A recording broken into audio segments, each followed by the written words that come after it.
মধুময় মাস চলছে ফলের রাজ্যে। পাকা পাকা আনারস, তীব্র গরমে আনারস, 2 ফোঁটা লেবুর রস, একটু লবণ কিংবা কাসুন্দি, আহ কি স্বাদ! কামরাঙা গাছের নিচে বসে আছি, থোকায় থোকায় কামরাঙা, খাওয়ার কেউই নেই। একটি গৃহস্থ বাড়িতে আসছি দেখার জন্য কিছু কাজে। সেই পুরাতন মাটির ঘর দেখলেই কেমন জানি শান্তি শান্তি লাগে। অনেক জীর্ণ শীর্ণ গৃহস্থ বাড়ি, বেল গাছ, আম গাছ, কাঁঠাল গাছ। বাড়ির পাশে গৃহস্থ বোম্বাই 3 লিচু লাগিয়েছে, যদিও দুষ্ট বাচ্চাদের জ্বালায় সেগুলো খাওয়া হয়নি। পাশে জাম গাছ, পাকা জাম ঝুলছে।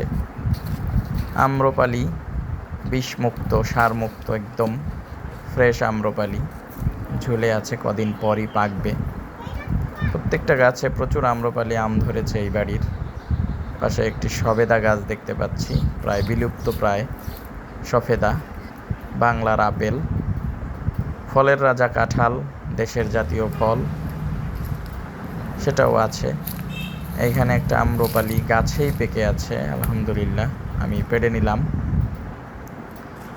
গাছটা কাঁচা মিঠা হবে, পুরোপুরি পাকা হবে না। দেখতে পাচ্ছি কচু শাক এবং সবশেষ অড়হর গাছ।